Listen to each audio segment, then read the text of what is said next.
First of all, I would like to welcome to Romania Secretary General of NATO, Mark Rutte. This is his first visit in this quality in Romania, and I'm happy to welcome here. We've had the discussion, a very productive one. I would like to mention that during these days, especially tomorrow, NATO and Romania are organizing jointly NATO Industry Forum with some hundreds of companies from defense industry participating in this forum, an event that is being organized once in 2 years, and we are happy to organize it here in Romania. As for NATO and defense, Romania is implementing the national strategy for defense industry. This means 2024-2030. This means also that we are taking very seriously the revigoration of this economic area. We have a tradition. We did not have the best management during the last years, but within this context, we need to revigorate, and we'll revigorate it. We also have had a discussion about the security situation in the Euro-Atlantic space and cooperation that we need to have within this context. We've discussed about the need of increasing the defense spendings. As you know, that has been the conclusion of the summit in The Hague. We also have discussed about Ukraine and how we are going to continue the aid for Ukraine. And also, we discussed about the Eastern Sentry. It's a NATO program for air defense of the eastern flank, including Romania. Not only the part about the drones, but also a full program of defense, air defense, a coherent air defense program on the entire eastern flank.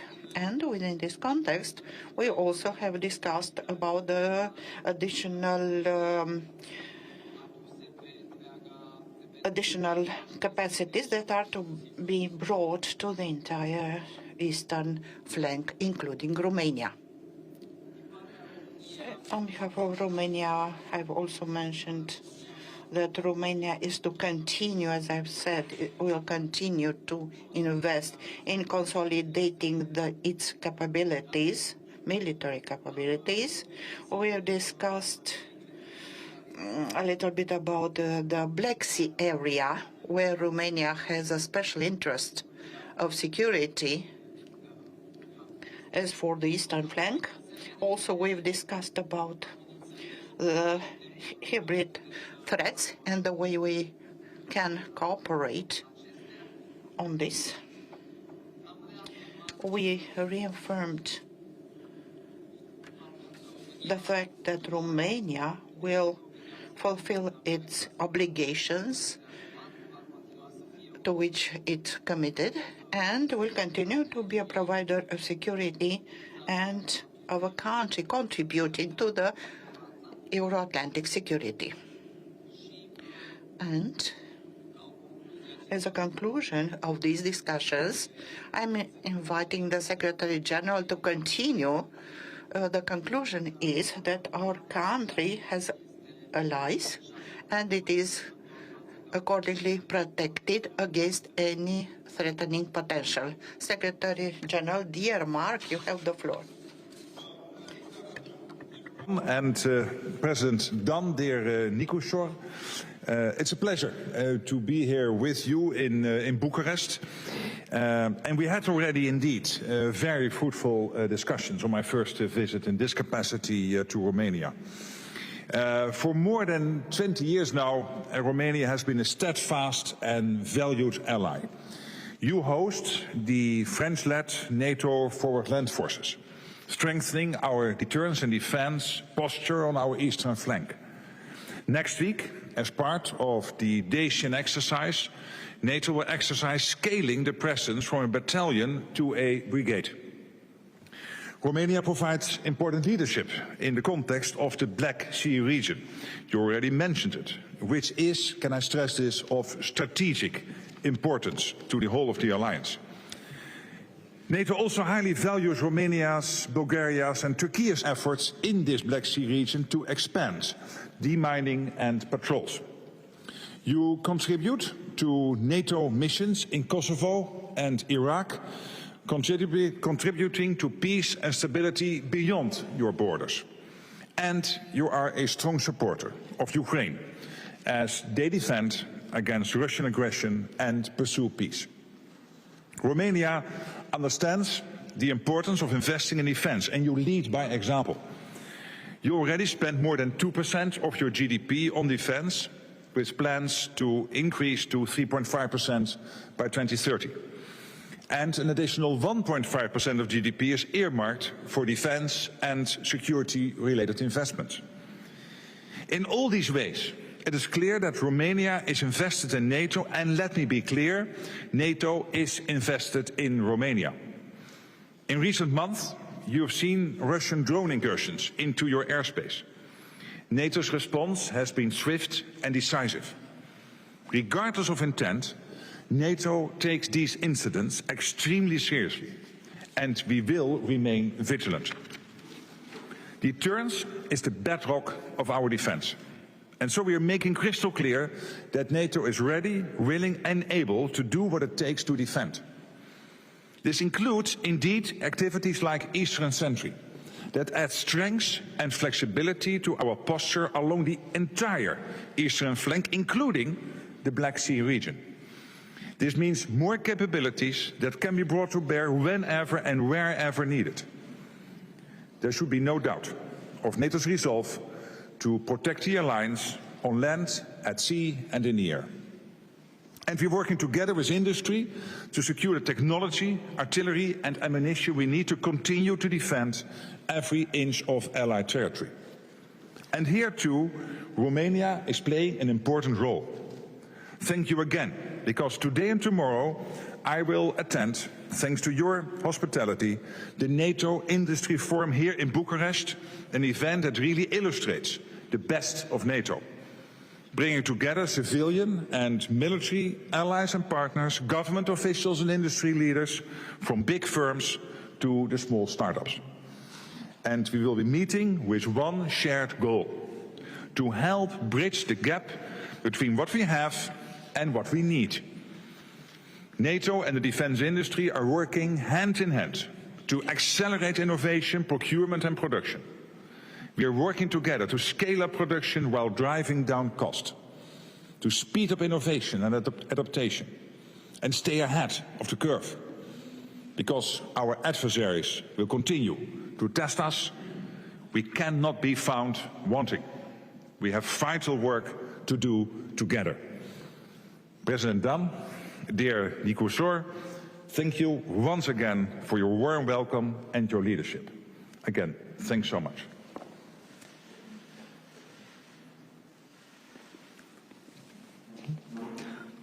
Întrebări. Questions. Hello, Emma Stoica, DG24. It's a question that I'm going to raise. If you can both answer, President and Secretary General, NATO Secretary General, what has happened with the withdrawal of hundreds of troops from the territory of our country was of concern, and some believe that that was invitation for Russia. That's why I would like to ask you, how has NATO seen this change? And you've talked about the military capabilities that are to be brought. Are there any states so far that want to supplement this? Posture are not unusual. And even with this adjustment, the US force posture in Europe remains larger than it has been for many years. There are still many more US forces on the continent than before 2022, and you have seen the commitment by President Trump and his administration made very clear at the summit in The Hague of his total commitment to NATO and to our joint endeavors. And maybe focus a little bit on the two main subjects today, the forward land forces. I already maybe both discussed what is happening, that we are exercising to scale them up to a brigade level, which is very important. But let me also say a little bit more about Eastern Sentry. First of all, it is deliberately designed to be flexible and responsive at the same time. It will involve traditional air, land and sea-based military assets, but it will also incorporate innovative technologies and tactics designed to deal with all the new and novel challenges, like those from sea drones, just as we have done with Baltic Sentry. This military activity not only adds additional assets from allies, it also better connects the range of assets already available all along our eastern flank, from the high north to the Black Sea and beyond. And therefore it adds flexibility, it adds strength to our posture, and it will make clear that as a defensive alliance, we are always ready to defend. And with this Eastern Sentry, we can bring more capabilities to bear wherever and whenever needed. So also in Romania. Da, mai răspuns în parte la această. I've already answered partly to this question. As the Secretary General is saying, the program Eastern Sentry, or the Sentry of the East, means on one hand more military capabilities, and on the other hand, people when it is needed. And we have an example these days. These large military drill in Cinco and localities around, with more than 5 militaries exercising the type of reacting to threats in order to deter, of course. Hello, I'm Madalin Puiu, Romania TV. As you have already mentioned, Black Sea and security at the Black Sea, we see currently in Poland and the Baltic states an increased presence both of American troops and North Atlantic Alliance. I'd like to ask, first of all, why at present this is an increased presence in Poland and the Baltic states compared to Romania, and if you believe there is a disbalance between the Black Sea and Poland and also the Baltic states. There from the high north to up and including the Black Sea and beyond. That's point number one. And wherever and whenever needed, we can upscale, bring extra support where needed if our defense requires that, including in Romania. But also, let me stress very much what the President said about the forward land forces. The fact that we are training here to scale them up from 1,500 to over 5,000 troops, so that we are able, whenever necessary, to immediately get all the troops in Romania needed to bring the forward land forces at the level where they can help to defend Romania. But let me add another thing, and this is the following. Yes, we have Eastern Sentry. Fantastic, great, we need it because it defends the whole eastern flank, again, from the high north up to and including the Black Sea and beyond. And yes, we have the forward land forces in 8 countries now, including Romania, because it helps us with many countries participating to defend all the countries on the eastern flank. But this is not all. Of course, you have your own proud Romanian armed forces to defend Romania. But if an attack would take place from whoever, be it the Russians or whoever would attack NATO or would attack Romania particularly, it is not only Eastern Sentry which will help you. It is not only the forward land forces which will help you, it is then the whole of NATO which will come to the rescue with its fleet of F-35s, its full naval capacity and its full land forces capacity. This is how NATO works. And not only in theory, but because we have all the plans in place to make sure that we defend every inch of Allied territory. And I really want to stress this, because otherwise there is this feeling we have all these abbreviations and activities.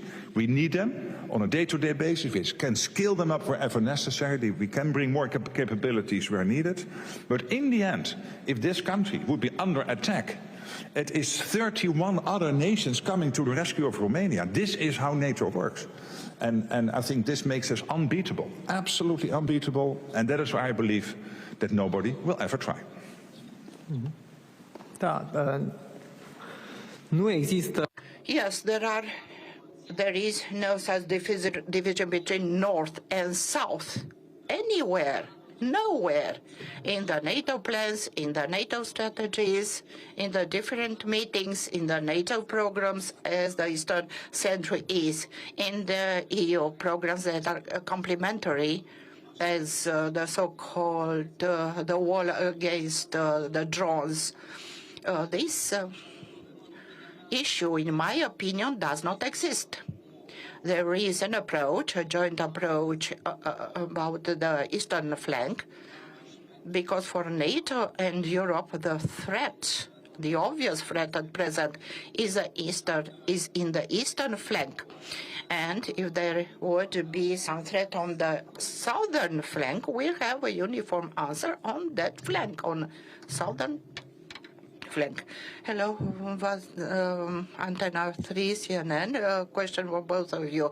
Is the European Union and NATO are to make concrete steps in order to implement that idea announced that the President of the European Commission, that anti-drone wall transform into anti-drone shield, or every country needs to take it by itself? Between NATO and the European Union, NATO is about the standard setting, about the capabilities. It is about the hard military side of a potential conflict. We are a defensive alliance, but we have to be prepared for any eventuality. The EU is extremely capable when it comes to the internal market, when it comes to organizing the defense industrial base, bringing countries and companies together. And what we are doing basically when it comes to these initiatives coming out of NATO, including in Eastern Century, because Eastern Century has this component of becoming step by step better and better at in our anti-drone technologies, and what the EU is doing when it comes to anti-drone technologies. We are really leveraging each other's strengths. This is how it works. And this is why that combination is so very powerful. Yes, if you are to look at the document that the European Council adopted 10 days ago, 2 weeks ago, the so-called the roadmap is for defense, you will see that each and every program it talks about, including this program about drones, it is very clearly explained and said in cooperation with NATO. There is no competition between EU and NATO. On the contrary, these programs are complementary, and they are integrated into the general defense, NATO General Defense Plan. And as a component of this plan, there are tasks for every member state, and there are facts that are interoperable and in the NATO coordination, so to say. And if I may, I would like to add, there is new information that Russia, Putin, called the Council of Defense of Federation as a reaction to the nuclear tests started by U.S. this morning. Is there any answer of NATO? To react to every meeting President Putin is organizing. He is well paid as President of Russia, so I guess he has to meet sometimes with his people.